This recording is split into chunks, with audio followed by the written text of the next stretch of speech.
As Cameroon votes, President Paul Biya, in power since 1982, seeks another term at the age of 92.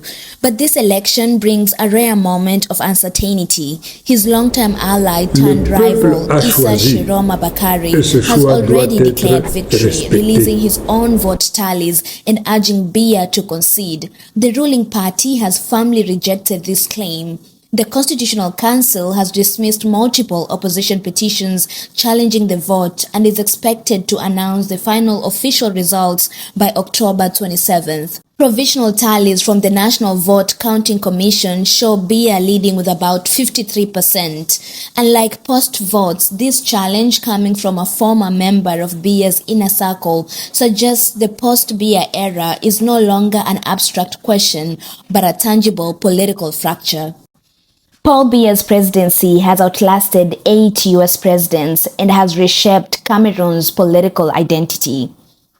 Supporters credit him with preserving stability, for example, preventing the border dispute over the Bakassi Peninsula with Nigeria, or even contributing to the multinational effort to combat Boko Haram in Cameroon's far north region. All this sustained by a powerful presidency and a loyal security establishment that has anchored the system for decades.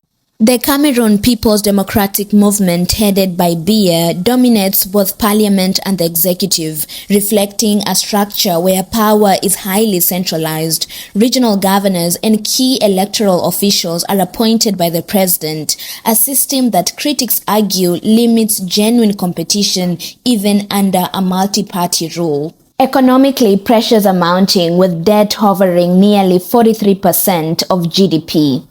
Inflation is climbing and the government plans to borrow nearly 930 billion CFA francs, which is equivalent to $1.67 billion. The IMF and the World Bank has repeatedly urged the country to come up with reforms to curb the debt risks.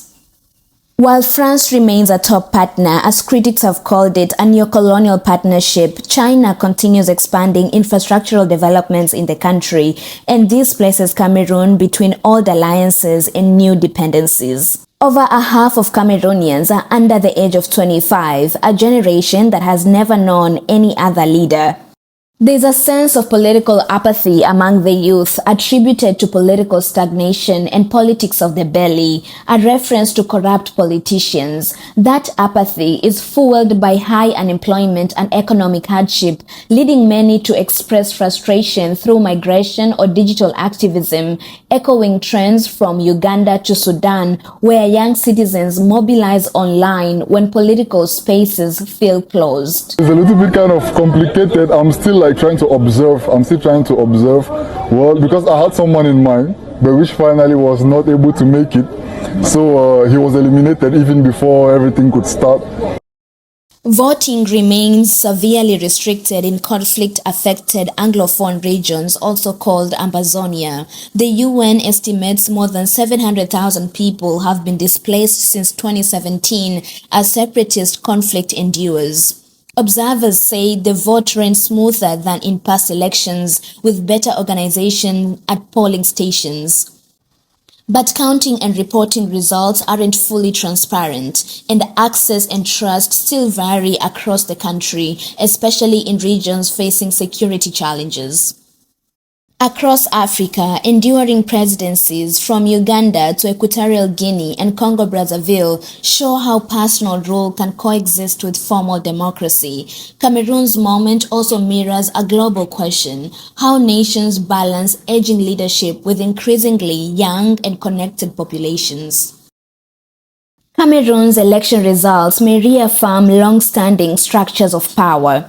But beyond the vote, the country has to face its demographic realities, its young, highly connected population, its debt-ridden economy, and security strains in some part of Cameroon. All this will shape what continuity looks like in the years ahead. The most challenging transition for Cameroon may not be the election itself, but the long-delayed handover of authority to a new generation.